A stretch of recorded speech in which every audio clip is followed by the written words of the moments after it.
Hey guys, welcome back to another episode of the Jay Spit Down Podcast. I'm your host, Jay Gay, and today I have on with me Alex Barth. He's the co-host of the Patriots Catch 22 podcast, also covers Boston sports for 98.5, the Sports Hub. So glad to have him on to talk about the New England Patriots and where they stand this offseason going into 2023. Alex, thank you for joining us today. Thanks for having me, Jay. Yeah, of course, man. So on that note, man, of course, the Patriots – offense was a huge concern for them last year. It was very dysfunctional. So can you kind of just give us a little glimpse, man? You closely covered the team, so just watching how they performed and what was just the issues concerning the offense there. Oh man, where to start? We could do a whole 20 minutes on that if we're being honest, frankly. The offense was designed by a coach that didn't know how to design an offense. I think that's where it starts. Matt Patricia was a defensive coach for most of his career. And, Bill Belichick likes to say a good football coach can coach anywhere. And I think there is some truth to that. But coaching and coordinating are two different things, right? It's one thing to know the technique and, help the players get in position, things like that. But to actually design an offense takes years of experience, and there's just certain nuances you pick up, I think, over the course of doing that for 5, 10, 15 years, how long it takes some of these guys to become play callers. And Matt Patricia never had that. He was on the other side of the ball. And there were times that Matt Patricia and players even talked about the idea of reverse engineering an offense. And basically Matt Patricia, from a defensive point of view, knew what offenses didn't want to see, and he would bring that. And there was an element of that. But the problem is, I think, there were concepts he knew he didn't like seeing as a defensive coach, but he didn't necessarily have the reasoning behind why they were successful, right? You talk about things like setup plays and shot plays where a team might run the same slant 3-4 times in a row to start a game, and maybe the slant never breaks, and you're like, why do they keep running this? And then all of a sudden late in the game, that exact same look turns into a slant go, and the defense is sitting on the slant, and the receiver just breaks open downfield. It felt like the offense last year was running a lot of those shot plays, but they weren't setting them up. And that makes sense for a defensive coach who fears the shot play and doesn't want to get baited into something. That's your biggest fear as any defensive coach. So he's trying to run all these shot plays, but they didn't have the setup. That was one element of it. A lot of the pre-snap stuff, the adjustments just wasn't there. They tinkered with the depth charts a lot. They flipped the tackles sides before the season. They benched Kendrick Bourne, essentially, who was Mac Jones' favorite receiver. I don't think that helped. It was just a lot of issues compounding on top of each other that led to, a poorly coordinated offense. Yeah. And I just hate as a football fan to watch it. Very putrid. Yeah. I mean, you had receivers running into each other. Like that's a very, there's topics I don't even bring up there. The timing between the quarterbacks and receivers wasn't right. The route spacing between the different receivers wasn't there. It was very much felt like they gave 5 guys 5 different routes to run rather than working route combinations together to try to create opportunities off of multiple routes. So yeah, there was a lot of stuff that, like you said, it was tough to watch at times. Yeah, but I mean, the bright side of it, I guess you could say, was the running game. I mean, Ramondre Stevenson as a burst should be a great back for you guys, and then you go and you get I believe it was James Robinson, correct? James Robinson, yep, they signed this offseason from Jacksonville, and he had some decent years there with the Jags. Goes to New York and then did so well. But so talk about the combination of those two guys and how that could help also shoulder off the load of Mac Jones. Well, their whole backfield, they have some talent there because you mentioned James Robinson. Ty Montgomery comes back. He suffered a shoulder injury week 1 last year, so we really didn't get to see him. And then they have their 2 draft picks from last year, Kevin Harris and Pierre Strong. And I think a big thing they need to do this year offensively, Ramondre Stevenson had like 250 touches last year. He's top 10 in the league, and it was too much. And it's not to any fault of his own. That's the way the modern NFL works. You see these teams that rely on these bell cow backs, whether it be Derrick Henry in Tennessee or Ezekiel Elliott for a couple of years there in Dallas, where these guys get burnt out by the end of the year, and it impacts the offense as a whole. And you saw that with Ramondre Stevenson last year. So I think Ramondre is a stud. I think he's a top 10 back in the NFL, but I almost think if he gets less carries, he can actually do more, right? Because he'll be fresher and he'll be more explosive. So the question is, how do they divvy that up? Do they take him out of the early down back role? Do they take him out of the passing down back role? The great thing about James Robinson is he can kind of fill both spots. He's a very versatile back. And the same can be said about a guy like Pierre Strong, who they drafted in the 4th round last year. So to me, it's those two guys competing for that role behind Stevenson. Ty Montgomery's more of a pure passing down back. He'll compete in that sense. Kevin Harris is more of a pure early down back. I think he's kind of competing to replace Damian Harris, who they lost in free agency to the Buffalo Bills this year. But they got a lot of interesting options. Obviously, it's still going to be Stevenson's backfield, and he's going to be heavily involved because he's a stud. He's very good. But they need more behind him. They need more to kind of lessen the workload. And Robinson's an intriguing candidate. Like you said, he had a few really good years there in Jacksonville. Tore his Achilles 2 years ago. That's obviously a brutal injury for any running back. Yeah. He's now 2 years removed. So we do this with ACL tears a lot, right? Where it's the guy comes back, misses a year, comes back. But sometimes it's not until that second year back that they really return to form off a torn ACL. Right. You see the same thing with the Achilles, because if James Robinson can get back to being the guy he was in Jacksonville, him and Ramondre is going to be a lot. That's going to be a tough matchup for teams. And I don't put it past Bill O'Brien to put them both on the field at the same time, which could really create some unique matchups. Yeah. And I know they, the Patriots, they like to use those 2-back sets. I remember back a couple of years ago when they had, LeGarrette Blount, James White, I'm sure you remember those days, using those 2-back sets, like they love passing the White out the back. He was a matchup nightmare out the backfield. I remember he put the dagger. I'm a Falcons fan. Okay. So. Oh, okay. So, he put the dagger in us, 51. Okay. So I know very well how great he is at coming out the backfield. So they love using that. So I'm interested to see if they kind of go back to that.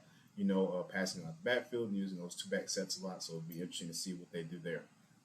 So I think they want to go back to that. The problem is, you just kind of hit on it. It's not that easy to replace James White. He was so freaking good right at what he did. So Ramondre was kind of in that role last year, different kind of ball carrier.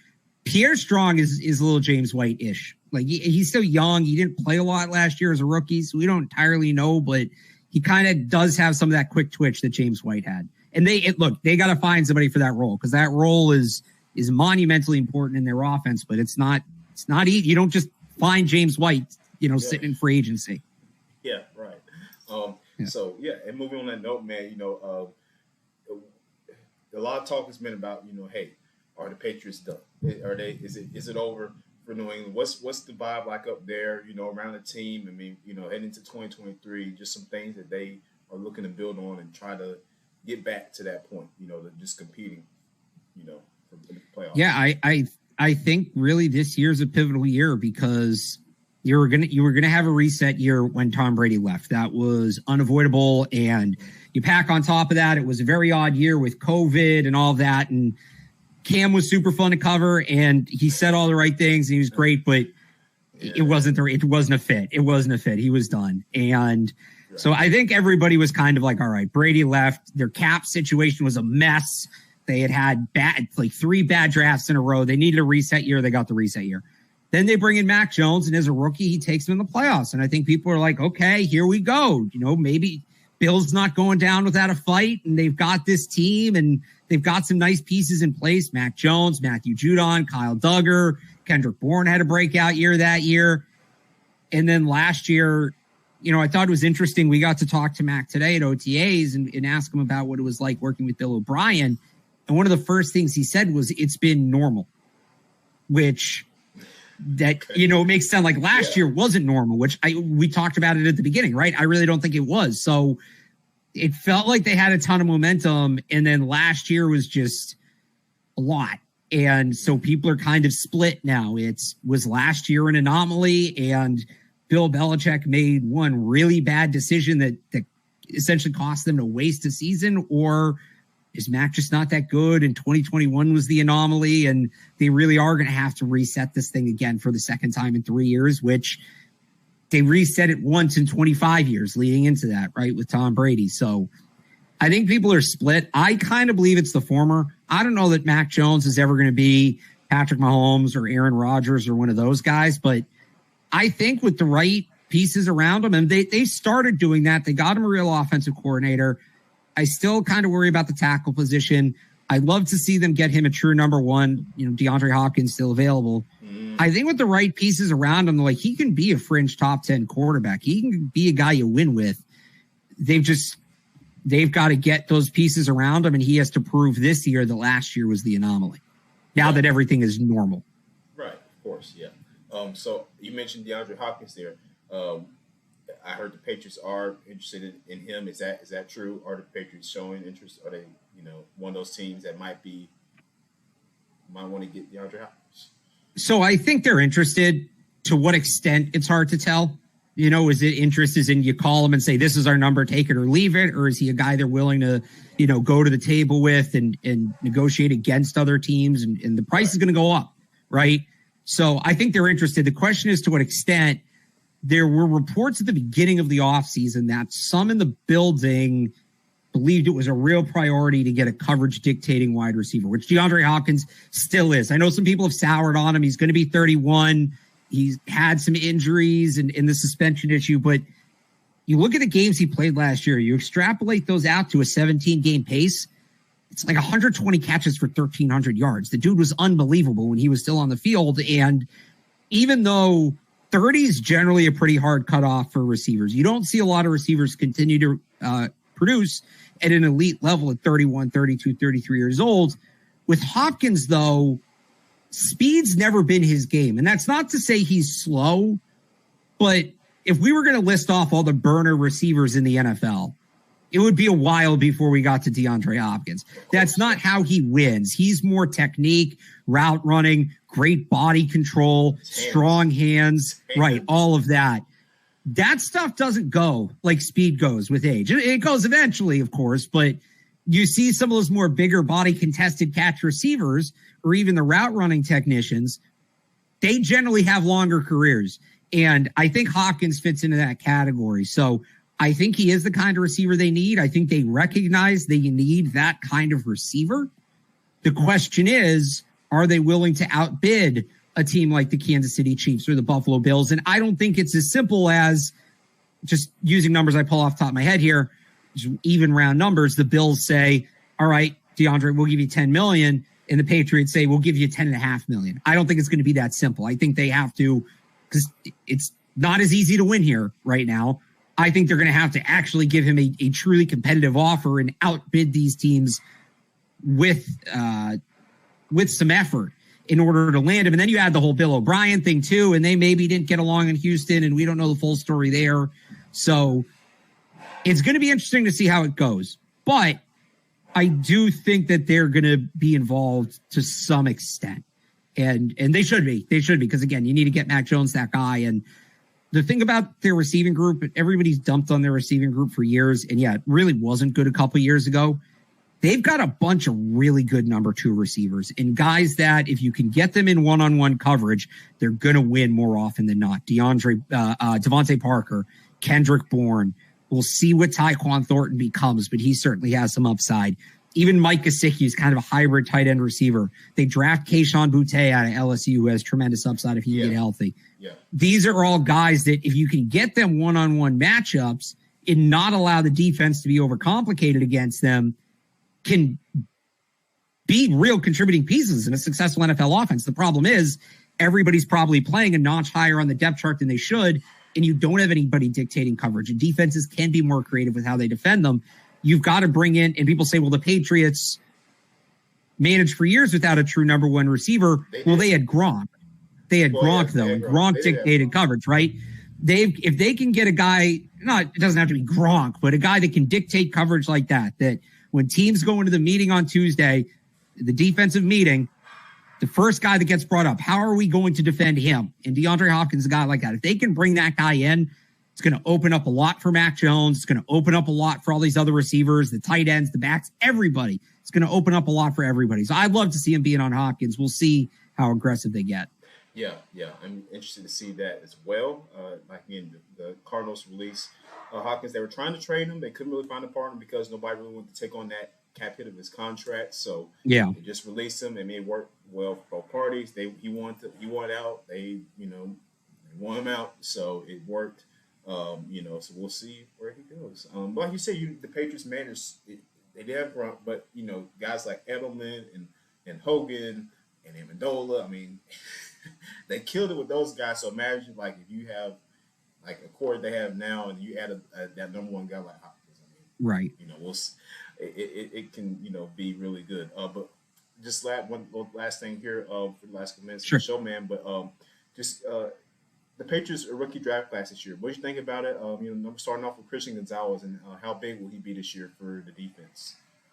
Yeah, I really liked their draft. I had Christian Gonzalez as the number one corner on my board. I had him as the fifth best player in the draft. I had him behind Stroud, Young and Stroud, obviously, and then behind Will Anderson. And there's one other guy I'm missing. I can't remember who it was, but that was basically it. Anthony Richardson was the other one.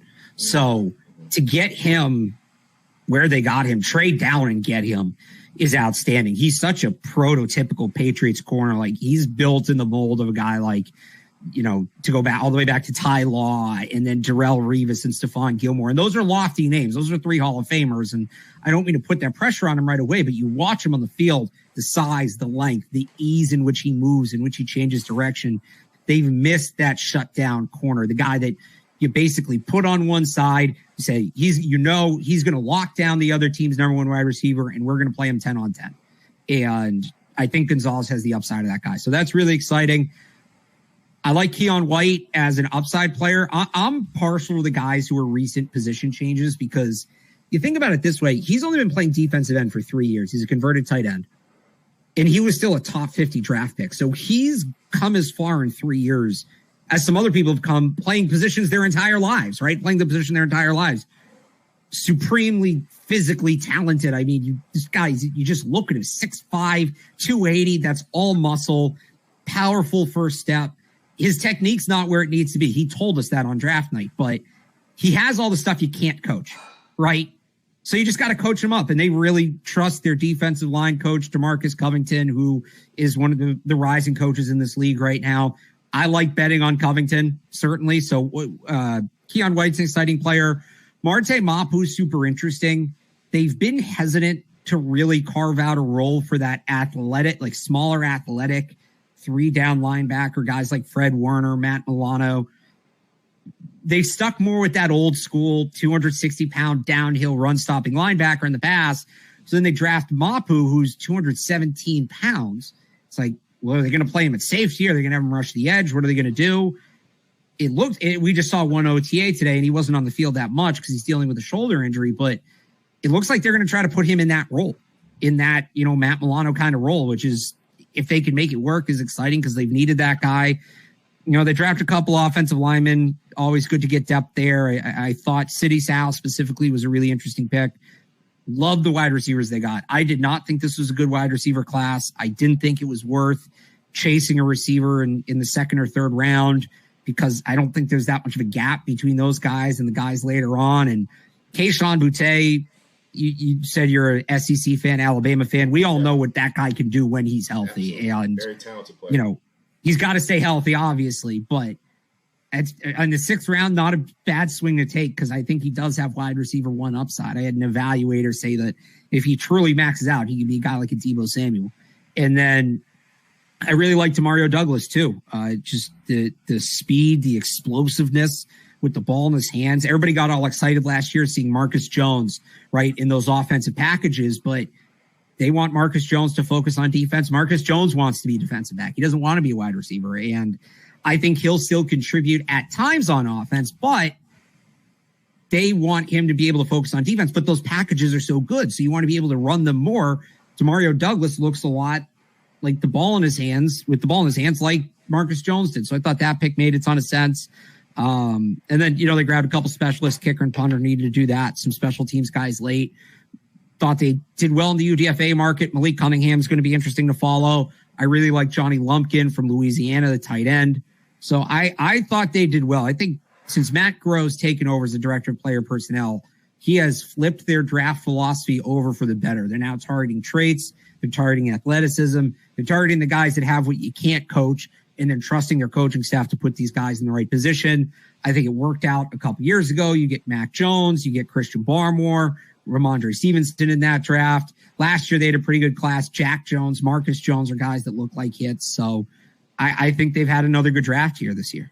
Yeah, I agree. Yeah, I wanted Christian Gonzalez at 8. Oh, in Atlanta? I kept taking him in Atlanta in all my mock drafts. I never took him to the Patriots. I had him off the board first. I thought Atlanta was one of the spots that made him and A.J. Terrell, man, come on. You're not throwing on that. Dude, but they made an effort to address the secondary in the offseason, which they done trading for Okuda, and they picked up some free agency. So I understand that, and they get B.J. Robinson, which is a great pick there. So we'll see how that goes. But yeah, man, just a last little thing here. What's the ceiling for this team in 2023? What's a realistic goal here?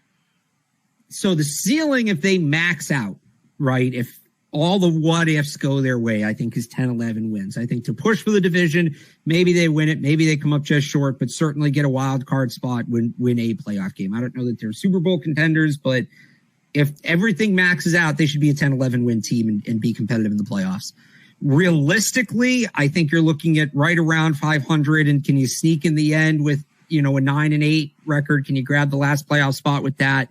They're going to need to flip some games people aren't expecting them to win. They got the opener against Philly, 2 against Buffalo. They've got Kansas City on the schedule this year. They're going to have to find a way to flip one of those games. If they can do that and then take care of business elsewhere, they're going to be in pretty good shape.